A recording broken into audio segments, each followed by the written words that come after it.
we're ready to sew on your new DNU1541 or 1541S machine. We recommend that you read through the book so you feel familiar.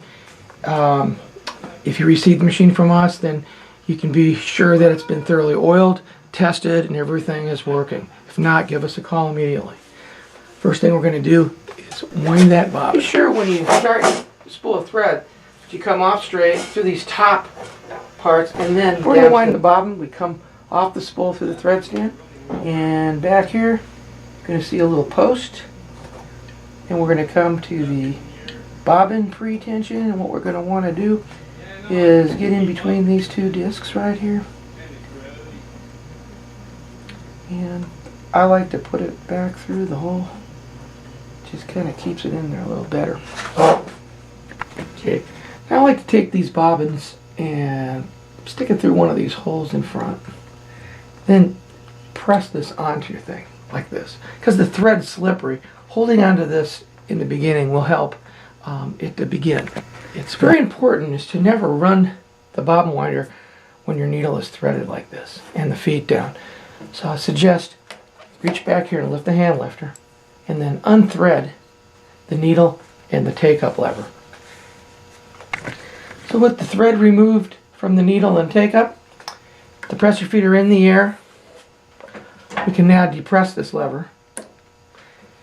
Hold this thread here so it doesn't get caught, and start your thread winding.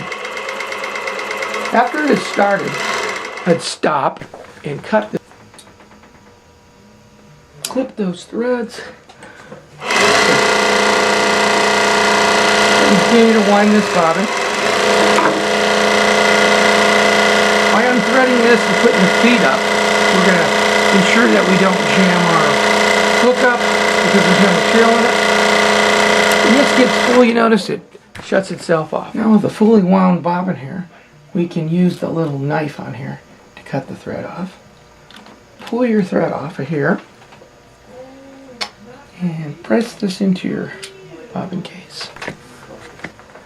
Put this bobbin into your bobbin case like so. Go into the little slot. Come up underneath that little spring. And you should be able to feel some tension on here. Don't need too much tension, but you need some. Very important, before you put this in, don't leave all this thread hanging there. No more than about what you see right there should ever be left on the bobbin.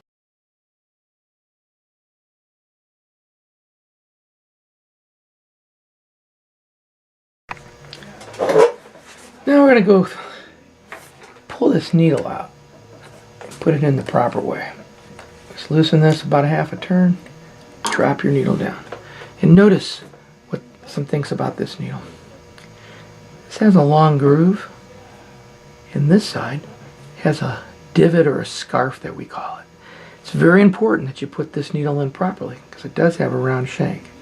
If you put it in wrong or thread it wrong, you're going to have some problems. The correct way to install the needle is to take your needle here,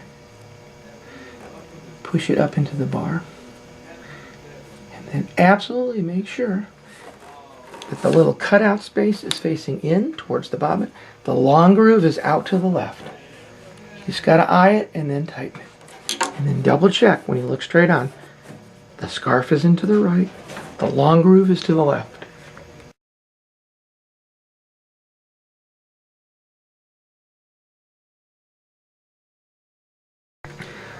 After the thread comes up off the top of the thread guide, the first part we're going to go through is the upper thread guide. You notice there's 4 holes on this. So what we'll kind of do is we'll go through 1, 2, 3, 4. So it should look like this. This will help to keep the thread from being twisted up. Next we're going to come up to this guide, and we kind of do the same thing we did up there. Go through 1, go through 2. Now make sure the feet are down so these discs close, and then you're going to put the thread in there, kind of hold on to it here and make sure that it's in the disc. And this here is real important. Go underneath, grab the check spring, you see like a little hook there, pull it so it pops around the other side of that hook. Okay? Now you'll know it's right when you can do this, your check spring is. doing that. Next, let's make sure that our take-up lever is at its highest point here by rotating the hand wheel. And then we'll go to this large thread guide and go up here and thread this from the inside to the out. So it should look like this, your thread path. Book is pretty good. It will actually show you a picture of doing this. Okay, so now what we're going to do here is just pretty much just follow the thread guides down to the needle. This one you just kind of go under there like that. Now, this is extremely important down here. Don't ever skip the little guide here on the needle bar. Alright, so make sure you go through this needle bar thread guide. Remember, that's very important. Then you're going to thread this needle left to right. This way, into the bobbin. That's what the groove, that long groove is for. It retains the thread as it goes through the material. The scarf, so when the hook rotates, it doesn't hit the needle. If you put it in backwards, the hook's going to hit that.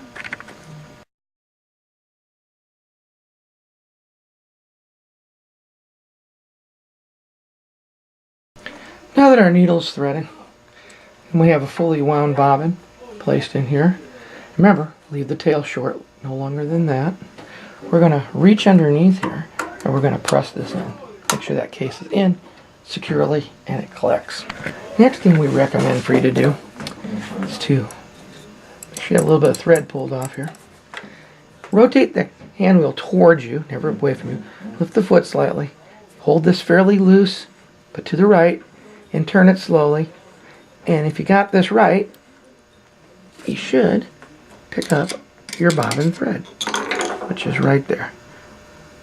If you didn't hear any crunching underneath there, that's a couple important things. Not to have problems with the machine, we recommend try to always turn the hand wheel towards you, not backwards, so the thread doesn't jam. Second, when we first start here, we're going to lift our knee lifter, put our work under there. Remember these two threads we pulled up? Let's kind of pull them to the back here slightly. And make that first stitch with the hand wheel. Pull it towards you. Okay. Don't hear any bad sounds. If you didn't get the case in all the way, you'd probably hear a very disturbing sound. Stop immediately and take a look. Probably the case isn't clipped in. Happens a lot.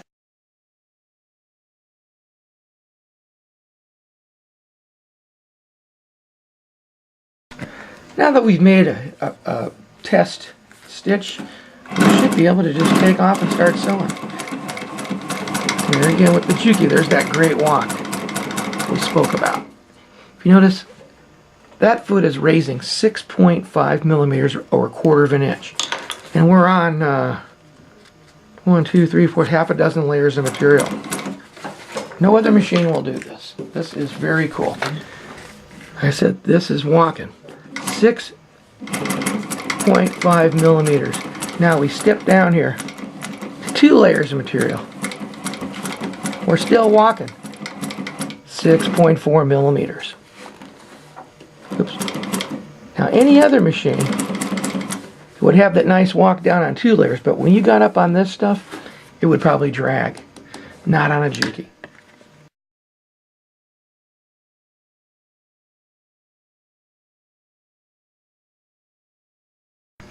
Now we want to discuss the proper way to change the stitch length. When you want to change the stitch length, the bigger numbers are longer. We recommend that you hold the reverse lever down as you turn it. Okay? Notice the stitch lever came up.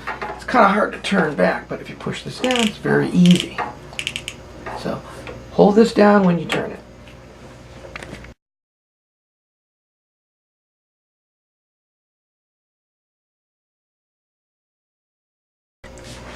Next, when you're sewing, turn this always towards you.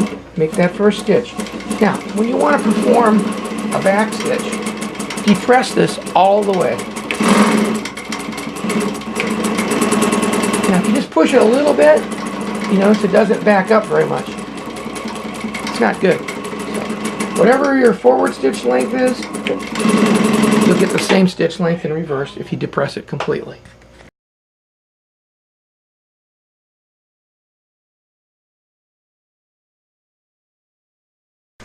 So we have her all threaded up. We have 2 spools of thread and 1 winding the bobbin. So now as we sew along here, the bobbin is winding automatically. The part about this is it'll automatically shut off when it's full, and you'll have a bobbin all ready to go when you need it. I'd like to remind you too to try to always turn towards you. And when you're done sewing, you want to take the work out. If it doesn't want to come, then you might have to back it up a little bit until it frees up. Okay? But just a little bit. Never rotate this machine like a whole direction in reverse.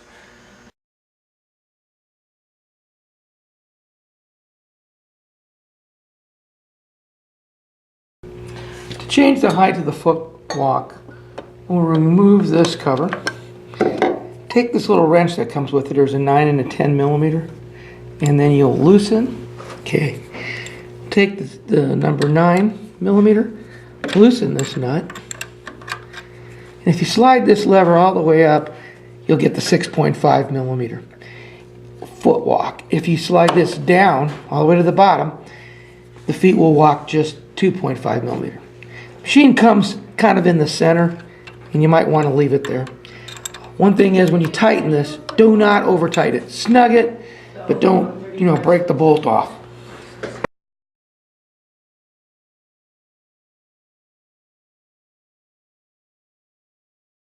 I want to review a couple troubleshooting things. Make sure needle's in the proper way. Make sure when you wind a bobbin, if you're doing it without material like this, that you unthread all this part and you raise the feet so they don't crash, and don't forget to put them back down when you go to sew. Raising it here or here opens your discs, so never press on this when you're sewing.